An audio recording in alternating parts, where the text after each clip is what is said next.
Summoning wind and rain, travelling through heaven and hell, casting magic spells. These things seem only to exist in novels and tales.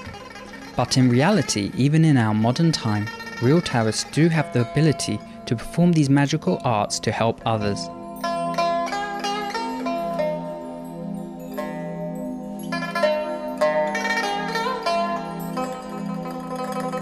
Today we are honoured to present part 1 of the 2-part series featuring a legendary Taoist of our time, Taoist Hu, from the Kunlun School of Taoism in Formosa or Taiwan, who is also our association member practicing the Kuan Yin method. Taoist Hu was born into an extraordinary family. His father and grandfather were both famous Taoists. They were experts in feng shui or geomancy, and in drawing mystic symbols and reciting mantras in order to dispel negative spirits.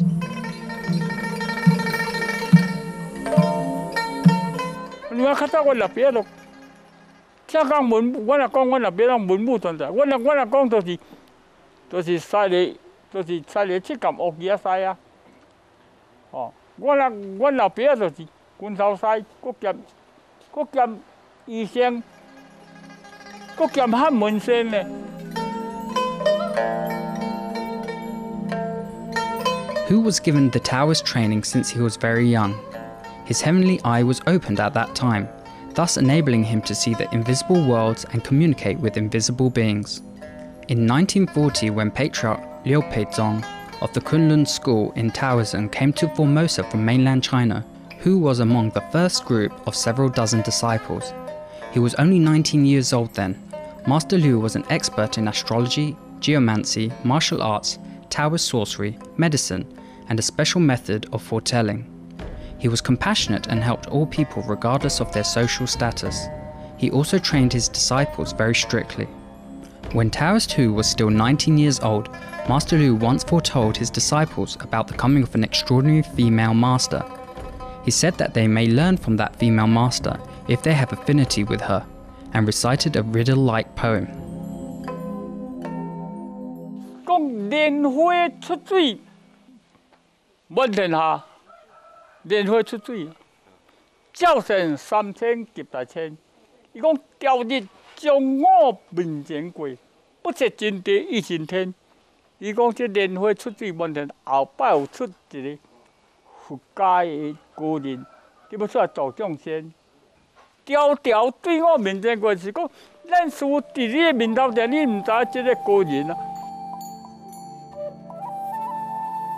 Taoist Hu followed and studied with Master Liu for about a year. He was then sent out to establish a new temple and help those in need with the Taoist skills he had learned. His modest Minhu temple was built on a mountain overlooking the Minhu Lake that flows with crystal clear water. At that time, the Taoists as well as other villagers used to catch fish in the lake to earn a living. However, one afternoon when he was resting at home, the Manjusri Bodhisattva suddenly appeared and told him to give up fishing.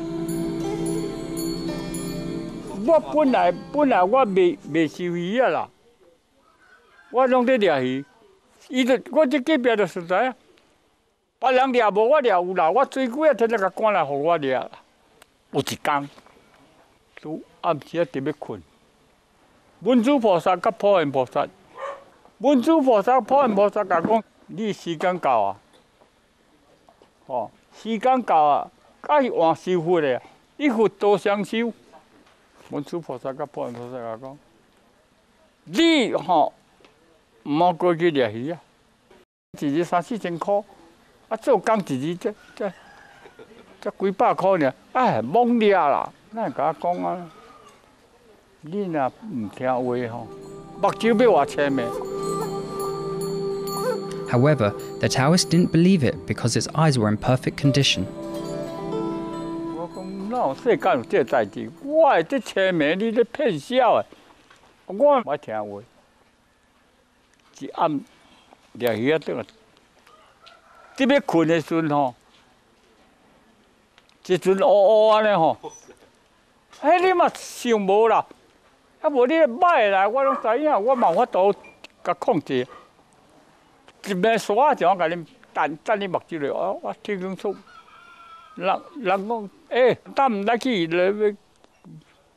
我起底掠鱼啊！我讲我目睭都无啥看伊，我叫无啥林秘书看。林秘书诶有一上甲讲，你目睭也无安怎，唔知要摕啥物药啊？我就无，都强要无看啊！我就甲阮某讲，我看来去蔡眼科遐保你，去蔡眼科讲，我摕去甲地讲，我目睭太拢无啥看。伊用药水甲我洗洗讲，我要摕3工药，我讲啊你也无安怎摕啥物药啊？我是心内知影啦，知影讲，这做业障，所以说伊就讲无安怎，我就转来。When Taoist Hu returned home, he prayed to the deities worshipped in the Taoist temple to restore the vision to his eyes, and he would consider giving up fishing. 迄人在困，我就甲阮某讲，来，我袂晓写字啦，你甲我写写，我念无你写，写伫符啊上，你香落甲烧落。我若时间到，袂使掠鱼啊！哦，你下南显让我看，我真是命的。我就写写，即摆烧落，甲讲，你时间到啊，爱收获的。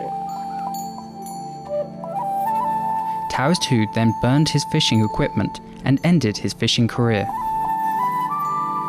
我收家这酒。 Taoist Hu had a strong sense of justice since he was young, and helped out anyone being treated unfairly.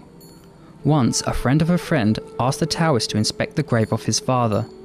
The reason was that soon after the cremated ashes of his friend's father had been buried, something disturbing started to happen in his family. He had consulted a very famous geomancer. However, even after reburial, the mishaps in the family still continued.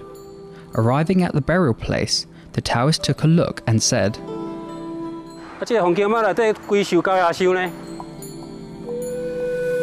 Sure enough, upon opening the urn, it was full of ants.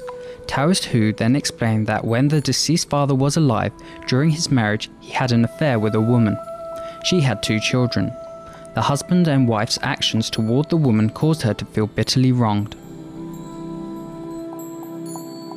就伊太太到尾也带着迄2个囡仔跳海自杀，到今仔日伊的阴魂都还阁怨气袂消啦。恁厝的财产是对倒来，嘛是对迄个查某的身上得到的啊。伊当时讲要共带入门，结果咧钱一得到了后，就一脚踢走。你嘛知影这项代志啊？让迄个查某伫咧人财两失的情形之下，心肝硬，才来跳海自尽啊。所以。 阴魂才会甲你颠条条啊！啊，你迄2个兄弟唔才会起笑。 When Taoist Hu revealed this explanation, the friend's mother denied it at first, but finally admitted it. 即摆我知影我唔对啊，我应该安怎做？你一定要行善，发慈悲心，食素食，安尼才会当弥补这段过错，化解这段恩怨。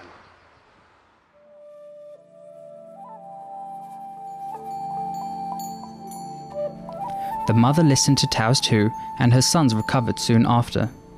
In this manner, Taoist Hu helped many people to solve all kinds of problems. After Master Lu passed away, Taoist Hu tried to find other enlightened masters to advance in spiritual practice.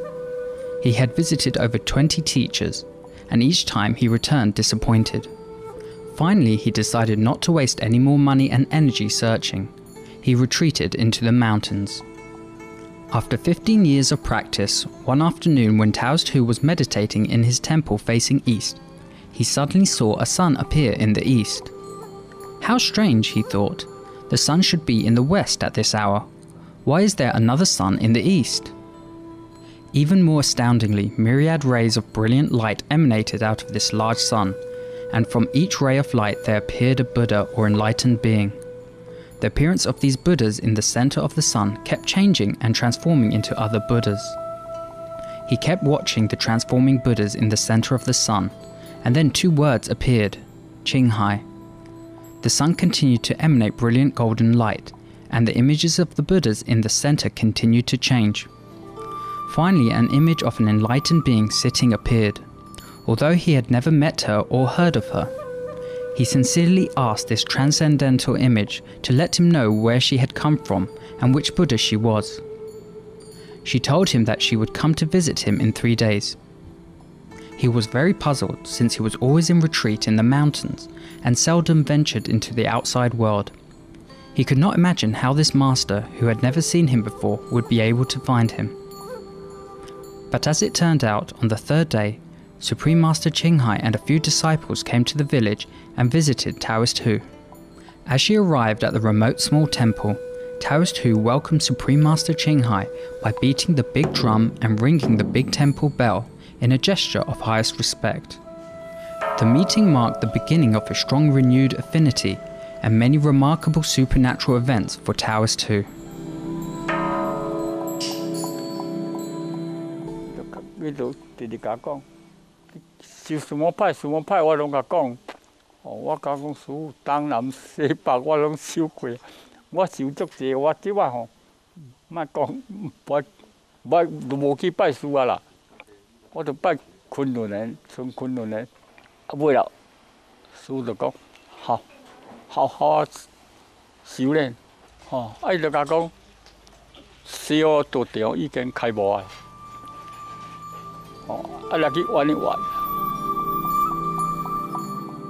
When Taoist Hu visited the Shihu Center, he also received initiation into the Kuan Yin method. At the initiation session, when he was sitting with others waiting for Supreme Master Qinghai to arrive, he closed his eyes and meditated. Suddenly he had a vision of a scene that made him shed agonized tears.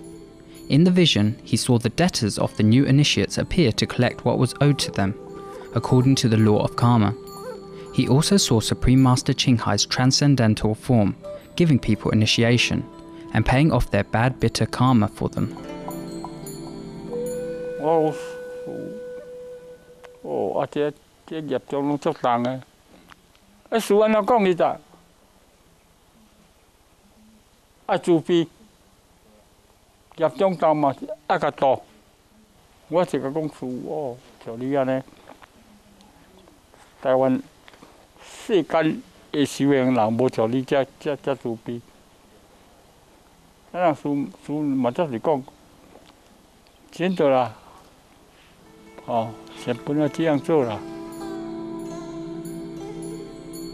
During a 1991 lecture at Harvard University in the United States, Supreme Master Qinghai explained the suffering and sacrifice of true masters for humankind.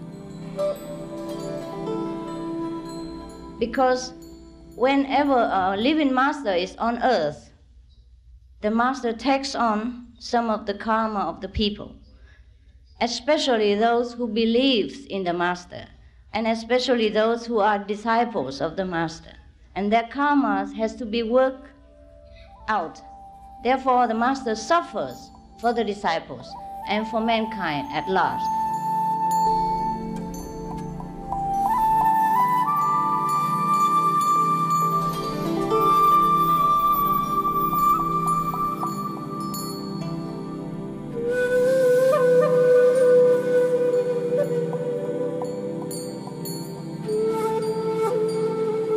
Kind-hearted viewers, we enjoyed your presence today. Coming up next is our noble lineage after noteworthy news here on Supreme Master Television. May your days be filled with divine love and light. For more details, please visit www.suprememastertv.com/AJAR.